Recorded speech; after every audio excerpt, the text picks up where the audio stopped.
How's it going, everybody? Welcome back to another video. My name is John. I'm here with Patrick Cadillac, part of the Patrick Dealer Group in Schaumburg, Illinois. And today we're going to be doing something a little bit different because I'm currently behind the wheel of a 2025 Cadillac OPTIQ, Cadillac's newest small EV. And I'm going to drive it around and tell you what it's like to be behind the wheel. So let's do it.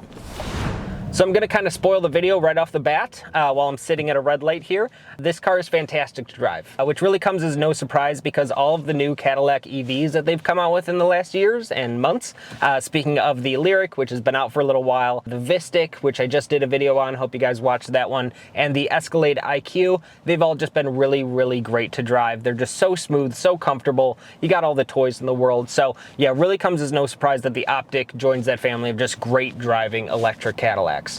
And what I mean by that is that all of these electric Cadillacs don't feel as electric-y as a lot of the other cars from the other brands that I've driven, which is quite a few now.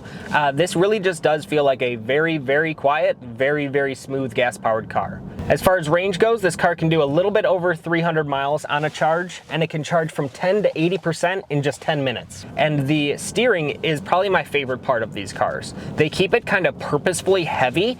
I'm not sure if that has to do with the Super Cruise technology that's in here too, with the kind of servos and kind of being able to drive itself, but it's a little bit heavier steering.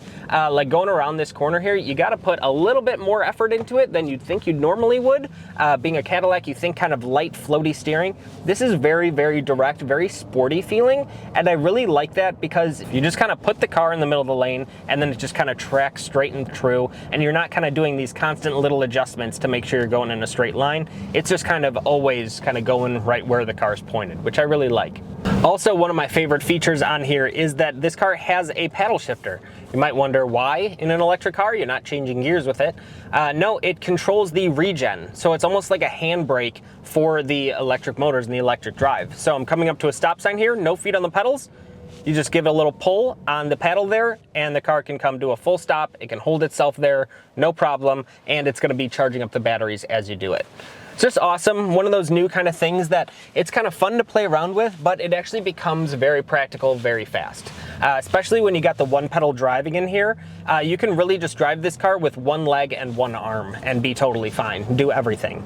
It's really awesome, and I find myself using the regenerative braking paddle a lot more than I thought I would. As far as the suspension and the ride, this car is a Cadillac after all, so it's gonna have that kind of cloud-like feel, but they've integrated just enough sportiness where it has that engagement factor, which is very important for an electric car because you lose the engagement really, really quick when everything's so quiet and you feel just kind of isolated from the outside world whenever you're sitting in the car.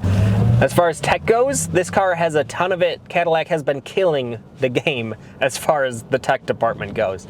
Just around me, I have a 33-inch curved LED display with some of the crispiest graphics I've seen in any car, regardless of the price.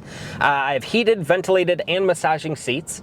You get a digital rear view camera, which looks fantastic. You have storage options everywhere, and of course you can't forget that you have Super Cruise, so this thing is going to drive itself on the highway. And all that for like $60,000, pretty good bang for your buck. And that's about all I have for today. Hope you guys got a little impression of what it's like being behind the wheel of the 2025 Cadillac OPTIQ. Hope you guys enjoyed the video. Make sure to leave a like and a comment if you did. If you have any questions for parts, service, or sales, make sure to reach out to Patrick Cadillac. The number for them is right down below right here. We'll be happy to help you out with whatever you need. Thank you all so much for watching. Have a great day.